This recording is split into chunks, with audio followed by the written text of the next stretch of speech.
get to these guys in a moment. But first, yeah, minimalism versus materialism.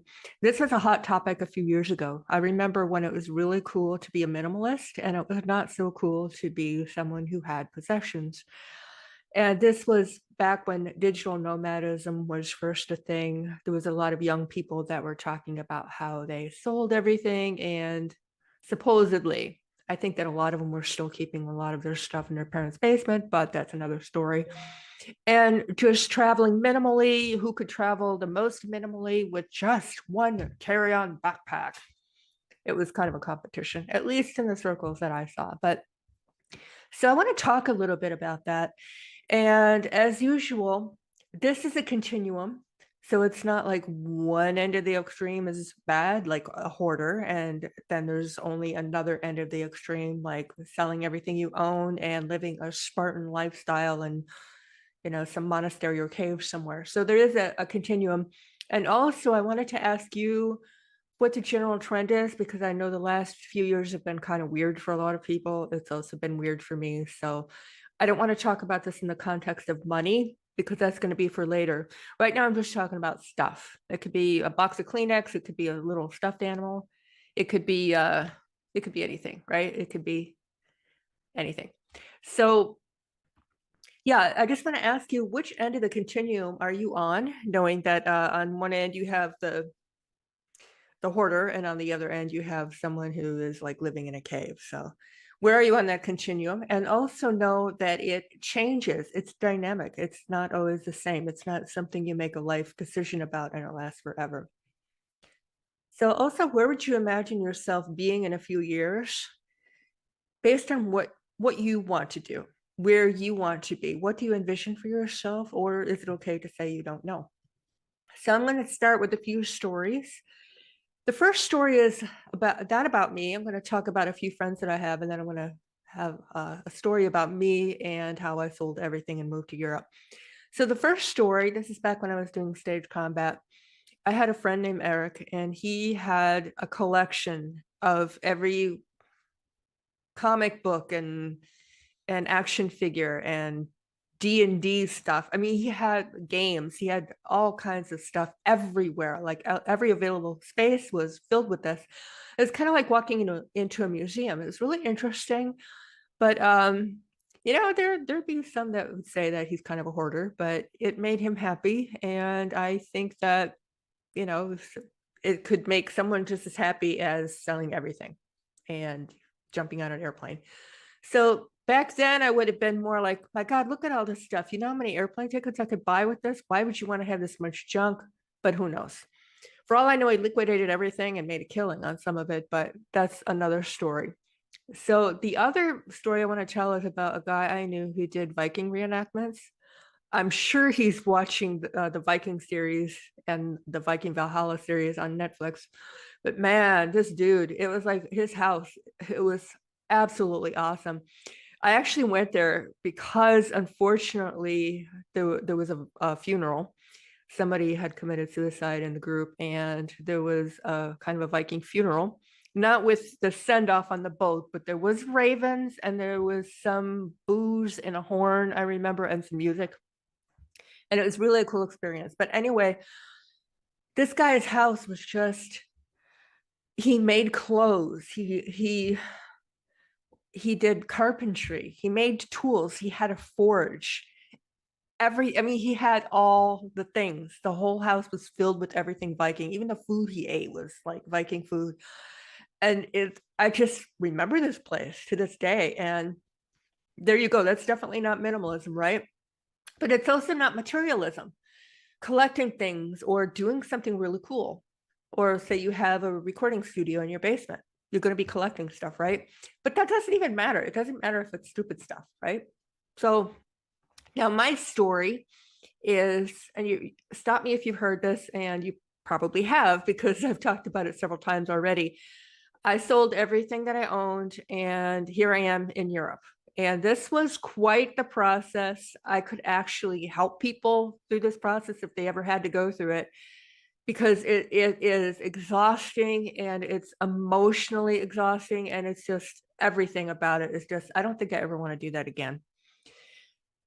So yeah, everything I owned, I fit everything into two check-in bags that were the 23 kilos that I could fit on the transatlantic flight, and then also a carry-on bag, and then another backpack that I had. So I was able to kind of get away with two. So believe me, those things, I packed and repacked them so many times. And the process of getting to those two bags was just, I had a before picture where it looked like there was an explosion in my house.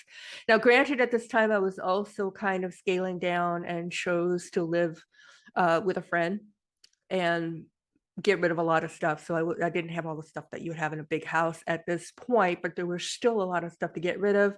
And then I had my acupuncture practice, so there was a lot of stuff. And there was a lot of sentimental stuff too. So this was really hard. And it's easy to say that you're not attached to the things that you own, but let me tell you, the dumbest things you could actually have an attachment to. So if you were to ask me if I have any regrets, I would say, yeah, I do kind of have a few regrets. And one of them, and they're not always the things that you would expect.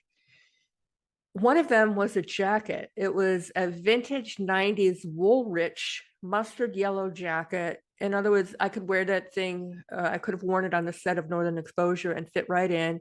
And I thought to myself, this is so not fashionable, but lo and behold, 90s things are now fashionable. So I kind of regret that. And it's funny because I like jackets. There's something about jackets. There are like three of them that I regret getting rid of that I kind of wish I would have kept, oddly enough. And those things, the things that you end up holding on to, let's talk about that. It could be anything. So when you're packing to permanently move across the planet, you're not necessarily going to be packing practical stuff. I actually don't advise it. Don't buy like shirts and jeans and anything. Don't buy anything practical, or don't pack anything practical, rather. So that's where these guys come in. These guys come in right here. They made the cut, and who knows why? I mean, they're just like the dumbest things, like stupid things, like Christmas lights. I actually have here some Christmas lights. I actually did buy some here, but they can be hard to find in some places, and they just make me happy. Things like a blanket, maybe that someone knitted, or food, maybe your favorite food. There's some things that you can bring on a plane and cross borders with that you don't have to declare. I had an old racing jersey that you could take those things and maybe just cut out the middle part or make a pillow out of them. Or maybe once you get to your destination, you could do that, but you don't have to get rid of that stuff. Photos definitely made the cut. A painting, I actually packed a painting, an acrylic painting. Maybe I'll show you that in another video, but that actually, took it off the canvas and rolled it up, and there it was. You don't want to take things like yoga mats because you can find those here. But like I said, things that make you feel good when you make this move, those are the things that you want to bring with you. And a really good example of this, another story would be, if you remember the movie Castaway, one of the things I'm sure that he would have packed when going back home would have been Wilson, right? And what is it? It's a stupid volleyball with a handprint on it, right? So it could be the dumbest things that you would end up taking with you. This is going to be one of the tips. I'm going to actually give you some tips and ask you some questions about where you're at as far as having a lot of stuff or not having a lot of stuff, and what's important to you. So know that it's a continuum and not a permanent life choice. I chose to go more minimalist, but it ebbs and it flows. Who knows? I mean, I could return to the United States in a few years. I don't know. Have to save up a lot of money to do that. And things have gotten so expensive, so I don't know what that's going to look like. But, I might end up buying some things that I haven't been able to buy for a long time. I don't know. One of those things would probably be books. I think I love books. So that's the first thing. Know that it's not permanent. It shifts and it changes, and it's about your values, not anyone else's. It's about whatever silly things or not so silly things you want to keep and which ones you want to get rid of. The other thing I want to say is, and this is more of an insight, this is my opinion, is that it's nice to get rid of shit. It feels good, things that weigh on you that don't feel good anymore. Sometimes it feels really good to get rid of those things, but also it's nice to have shit as well. And I think that that's become more popular now from what I've seen. And this is just what I'm seeing through the screen, is that it's cool to have a lot of books and stuff, knickknacks, which I don't have, obviously. Okay, so yeah, and the other thing I want to mention before I talk about some exercises that you can do is that for a lot of people, and I want to acknowledge this, it's a choice for a lot of people, but for a lot of people, it's not. So there are people in economically difficult situations where they can't say, well, I don't have any choice because I don't have any money. So I totally get that. Believe me, I get that. And also things happen, unfortunately, like houses burning down and flooding and things like that, where people have lost everything they own, not by choice. So what we're talking about here is when you decide to do this and it becomes a matter of freedom for you because you've done it by choice. All right, so I have some exercises for you. These will be fun exercises. And for you, those of you who are into feng shui, this might be kind of cool too. You can add these to your feng shui. Okay, so the first one is look right in front of you right now, what you can see in your field of vision. And without giving it any thought, think about what would make the cut if you had to get rid of it or if you would keep it. Like, okay, that could go, that could go. That hairbrush doesn't mean anything. That bracelet I bought in Montenegro, I think so. All that paper over there, no, this old lamp, I'm looking at what's in front of me, the microphone. Yeah, this microphone made the cut because it's harder to find things like this where I'm at. So yeah, that's exercise number one. Exercise number two is one day take a whole bunch of things and put it in a box and have it serve as a time capsule. You might have heard of this exercise before, but you can just take just a bunch of things that you're going to say goodbye to for just a few months or however long you want to do it for. It could be a year if you want. And then you can open up that box again and switch it out for another box full of stuff. And maybe even decide that some of those things you lived without just fine and you want to get rid of or give them away. Okay, exercise number three is feng shui, and that's about changing your energy, and that's about just rearranging stuff and then deciding, to get ruthless with a few things and just get rid of them so your energy is clear. So that's more of a feng shui exercise. The next exercise number four, is the 223-kilo check-in bags. You can actually, if you really want to get nuts with this, you can put, or just imagine that you have two open suitcases and start putting stuff into the suitcase that would make the cut. As far as things that don't make the cut, this is exercise number five. I call this the 3 bins exercise. So you take 3 bins, big ones, like the ones that you can buy at, I guess, Target. Now I haven't been there in years, where you have the get rid of it, throw it away, you have the donation pile, and then the sell it pile. So if you're having a yard sale or taking something to a consignment shop, you could put it in these 3 bins. And then you have your 2 bags that you put the stuff you want to keep and would make the cut. So we're just pretending that you're going to go big or go home here. It just doesn't necessarily mean you're going to do this, like, sell everything and then buy a one-way ticket to Amsterdam like I did. But you want to start putting things into those 3 bins and be committed to them. And then when one of them fills up, like say the donation box, then put it in your vehicle and then go take it to the nearest donation center. Same thing with the things that you're going to sell in a yard sale. Yeah, and do it quickly. Then there's the whole process of doing this, which can be really, it's like taking a Band-Aid off. If you take it off slowly, it could be really painful.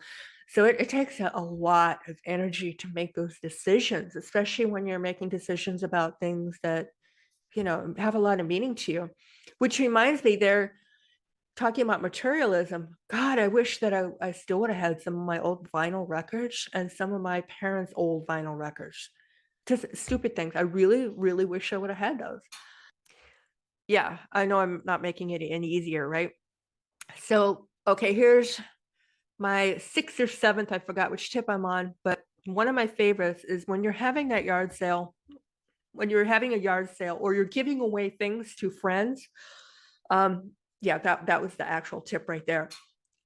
If you're going to sell things, some of the things might sell, but some things might not. It really helped me emotionally to know that some of my things were going to people that I know, like friends. For example, I had some congas that actually have a really cool history behind them. The people that played those things and the fun times I had playing those congas, I gave them to or sold them to, I can't remember, someone who is also a drummer, and I have a picture of them with the drums. And I also asked whether or not this will work if they would send me pictures of them playing the drums. So this way it feels a little bit better. Another thing I remember doing is I have a friend in Italy. I was dog sitting for her, and I had an Afghan that my mother knitted, and they mean a lot to me, but I didn't have enough room for them. So I think one of her dogs ended up adopting the Afghan, and there's pictures of the dog sleeping on it, which feels really good. And it makes my mom happy too, to think that one of her blankets ended up with a cute dog in Italy. So things like that, you can give away your possessions to people that matter to you. So you're just it's almost kind of like your will, where you're giving away your things because you know you're about to leave. All right, and the last one is re-entry, which is not something that I could speak to, and I figured you guys can help me with that because I'm not living it. I don't know what it would be like to, have a bunch of money and land in the United States and then decide how I could shop or where I could shop. I don't even think I would know where to start, honestly. But I do have one thought. If you got rid of a bunch of stuff and you're thinking about buying things again, and you've been without, like where I'm at is kind of a weird or extreme situation because I'm in rural Bosnia and there really are a lot of things that I can't get.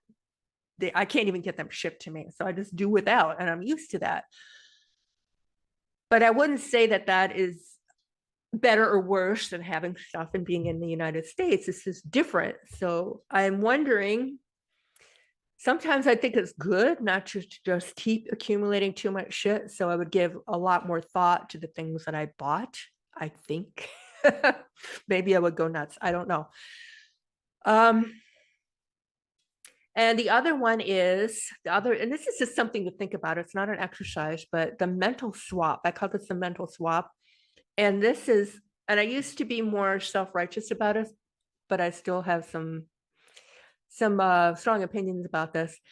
When I would see women with a ton of shoes in my mind, I would always think, oh my God, how many plane tickets could I buy with all those shoes? That's ridiculous. But you could do this in your mind without thinking of anything being right or wrong. How many of these things would equal one of these? So, for example, if there's something that you really, really would like to do, or that would mean a lot to you, I mean, it could be like being able to go out to dinner every Friday night. What things could you swap out so you would be able to go out to dinner every Friday night? Conversely, if that wasn't that important to you, you could swap that out for something else. Like, how many nights out to dinner would I be able to swap out for massage or a transatlantic flight to Europe, or for me, back to the United States? So those are some things that you can think about. Hopefully this would be kind of a cool exercise. This is kind of fun. And I would like to hear what you guys think about all of this, and what things that you would choose to get rid of and what things would actually make the cut for you. All right. You guys have a wonderful weekend, and I will see you soon. Bye.